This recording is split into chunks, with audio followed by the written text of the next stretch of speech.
بسم اللہ الرحمن الرحیم نحمدہ ونصلی ونسلم علی رسولہ الکریم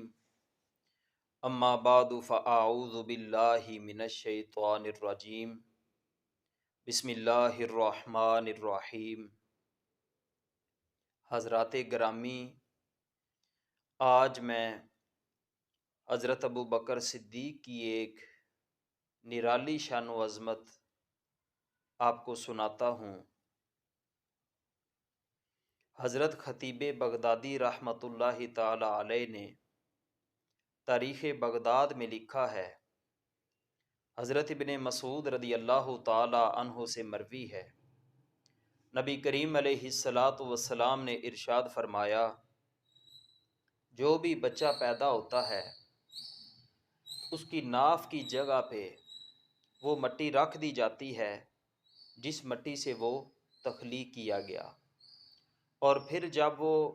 ارذل العمر کو پہنچتا ہے تو اسی مٹی کی طرف لوٹا دیا جاتا ہے جس سے وہ پیدا ہوا، اور اسی مٹی میں اس کو دفن کر دیا جاتا ہے۔ تو اللہ کے رسول نے فرمایا، وَإِنِّي وَأَبَا بَكْرٍ وَعُمَرَ خُلِقْنَا مِن تُرْبَةٍ وَاحِدَةٍ وَفِيهَا نُطْفَةٌ۔ اللہ کے رسول نے فرمایا، میں اور ابو بکر صدیق اور عمر فاروق ہم ایک ہی مٹی سے تخلیق کیے گئے اور اسی میں ہی ہم دفن کیے جائیں گے۔ کیسی ایک نرالی شان و عظمت حاصل ہے حضرت ابو بکر صدیق کو اور حضرت عمر فاروق کو، کہ جس مٹی سے اللہ کے رسول کی تخلیق ہوئی اسی مٹی سے حضرت ابو بکر صدیق کی تخلیق ہوئی، اور اسی مٹی سے حضرت عمر فاروق کی تخلیق ہوئی،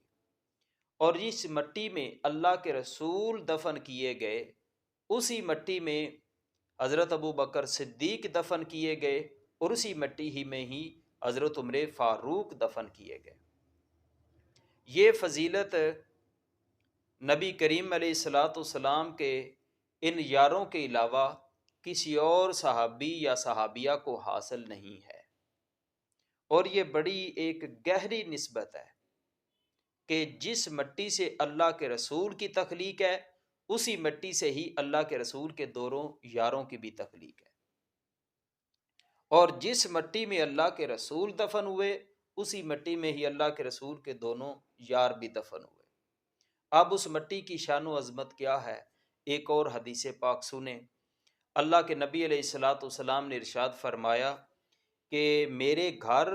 اور ممبر شریف تک کی جو جگہ ہے یہ جنت کی کیاریوں میں سے ایک کیاری ہے۔ تو اس سے یہ پتہ چلتا ہے کہ جنتی مٹی سے اللہ کے رسول بھی اور اللہ کے رسول کے دونوں یار بھی جنتی مٹی سے تخلیق کیے گئے، اور یہ مٹی کے اس خطے میں دفن کیے گئے جو کہ جنت کا حصہ ہے۔ تو باقیوں کو تو جنت ملے گی قیامت کے بعد، لیکن یہ ایسی ہستیاں ہیں جن کی تدفین ہی اس خطے میں ہوئی ہے جو کہ جنت کا حصہ ہے۔ یہ فضیلت اور کس کو حاصل ہے؟ نبی کریم علیہ الصلاۃ والسلام کے دونوں یاروں کو حاصل ہے، اور کوئی لاکھ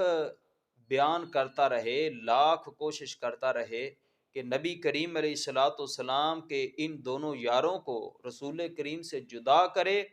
اللہ کریم نے ایسی نسبت قائم فرما دی ہے کہ جدا کرنے والا خود جدا ہو جائے گا، اللہ کے رسول کے ان دونوں یاروں کو اللہ کے نبی سے کبھی بھی جدا نہیں کر پائے گا۔ اللہ نے ایسی ان کی نسبت رکھی ہے کہ تخلیق بھی ان تینوں ہستیوں کی ایک مٹی سے ہے، اور تدفین بھی ایک مٹی میں ہے، اور وہ مٹی جنت کا حصہ ہے۔ تو جب نبی کریم علیہ الصلاۃ والسلام کے پاس ہی سوئے ہوئے ہیں، اللہ کے رسول نے ان کو اپنے پاس ہی سلایا ہوا ہے، تو پھر ہے کوئی مسلمان جو ان کی شان و عظمت کا انکار کر پائے؟ جو ان کی شان و عظمت کا انکار کرے گا یا اللہ کے رسول سے ان کو جدا مانے گا، وہ خود اللہ اور اللہ کے رسول سے جدا ہو جائے گا۔